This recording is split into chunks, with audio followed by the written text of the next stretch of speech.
You that you sat down there and you were looking plastic. The shade. Chioma is only now for herself. Where is Laura? Is Laura not supposed to come here complaining about lateness? Pack your bags and be ready to fly.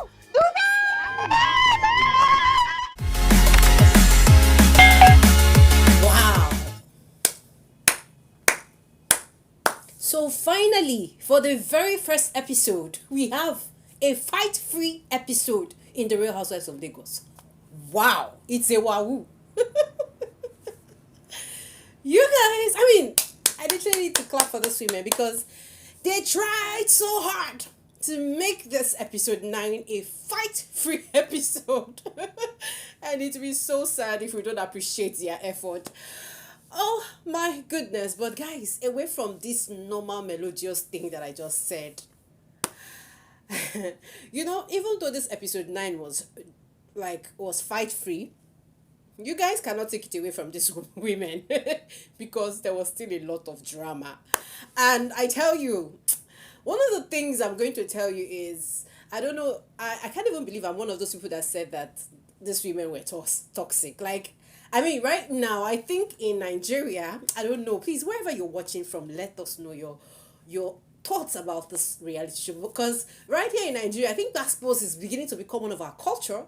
And I'm seeing it like, I kept watching this episode because, literally, guys, episode 9 has been the longest episode we've seen in the Real Housewives of Lagos. And I kept feeling like something was missing. It was the longest episode. It was a fight-free episode. But, guys, I didn't feel it. Please, can you guys bring back our gospels? Because we are missing it already. You guys should stop trying too hard because it was obvious.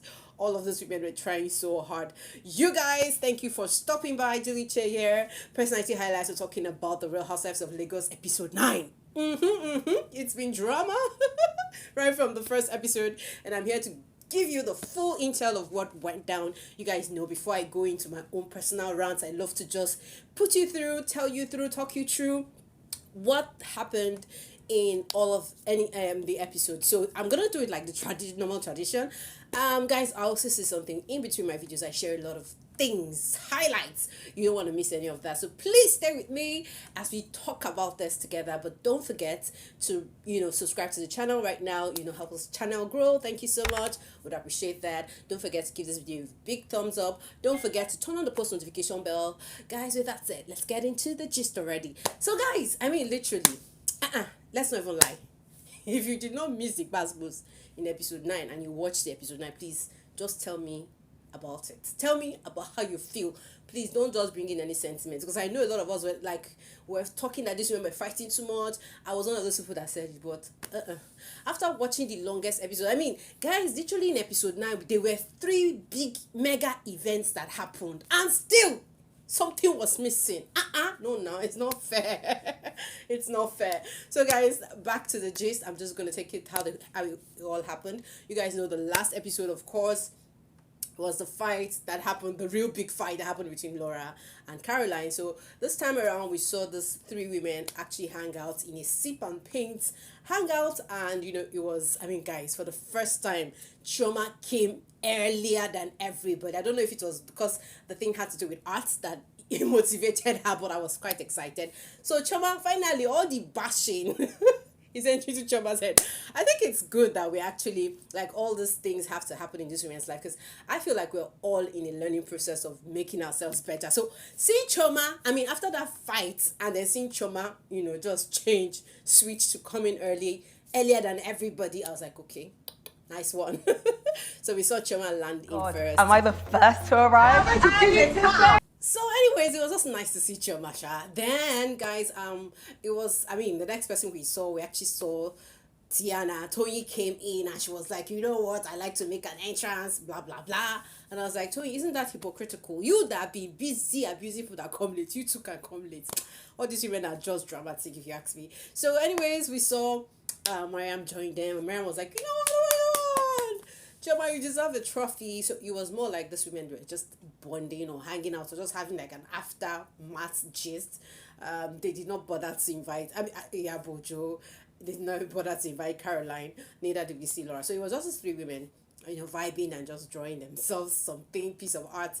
So And then conversation almost wanted to get heated when Chioma picked her brush and started making up, like touching her makeup, and Tiana was like, was it?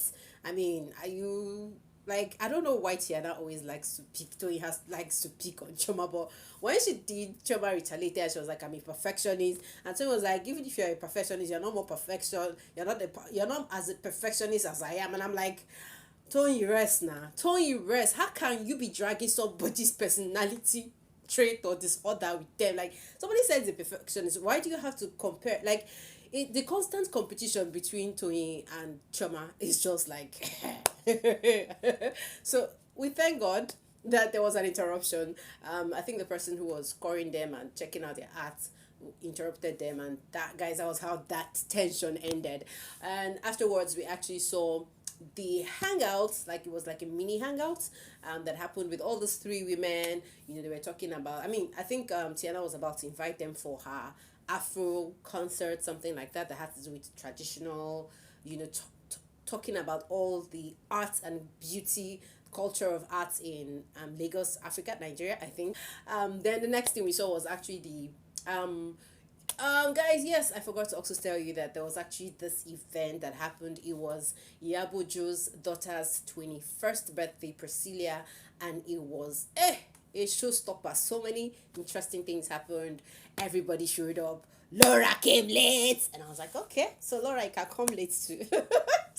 I beg, let me not just talk about this women. The thing that beats me with Laura is she tries to be the villain. At the end of the day, she's not playing victim. So Laura ended up coming late. Everybody greeted each other. I mean, Caroline came earlier than even Toyin. It was just quite nice. Chioma came fashionably late. I think she came the last. She was the last person that came, after Laura came in. Laura did not even bother to sit with. In fact, what made me say that this particular episode had drama was, looking at how Caroline was looking at Laura, like that eye. Hey, those eyes. I'm like, we can't have enough of this beef. Laura was just making it obvious that, I'm not talking to you, and there's nothing anybody can do about it. She went to sit in another seat, then came back, then left again. It was just drama. And then Laura, I mean, whatever. We now saw Chioma enter, do her melodious, dramatic entrance. She said she liked the attention, blah, blah, blah. Chioma will not change. See this late committee. Forget it. So Chioma went to give Priscilla her gift, and they danced, they vibed, and everything. And then she came, she sat down. They were watching Laura. We decided to see if Laura was good. And, guys, according to Iyabo, it wasn't up to 10 minutes, guys. Laura stood up and said she was going home. I know she has a husband and the kids she has to return to. And I'm like, Laura, you do only... And I don't know, man, but it just feels like Laura wants to keep rubbing it on this woman's face that, you know what, I have a happy family and I'm not ready to lose it for you guys. I don't know. That's the vibe I get from her. It's okay. Anyway, nobody wanted beef or fight or anything. Tiana was like, anybody that brings fight, me, I'm ready. And, that was it. Laura ended up lying. I mean, for the fact that Laura lied that her husband was downstairs because she wanted to run away from this woman just shows how uncomfortable she is, how everything she's doing is a script. Like, literally, I was like, okay, so you're running away from your own shadow. Okay, well, keep running.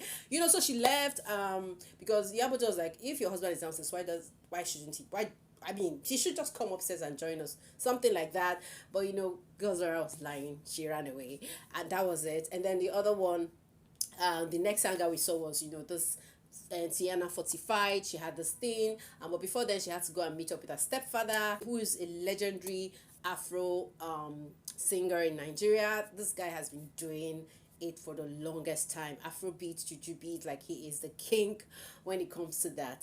So I mean, we heard Tiana say it was her stepfather. I was like, okay, cool, nice.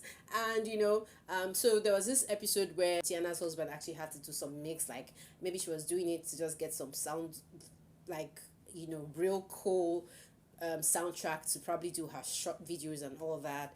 So it was just nice to see. And then afterwards, guys, it was Tiana's party. It was bedu-fied.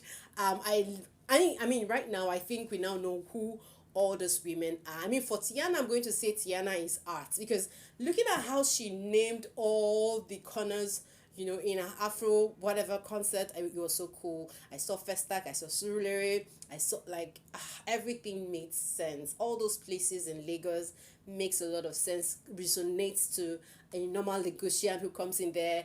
Chioma went for the Amala food, and then she came with her friend. Laura came with her friend. Her friend was like off, not wearing the native attire because Laura said she forgot to tell her the memo.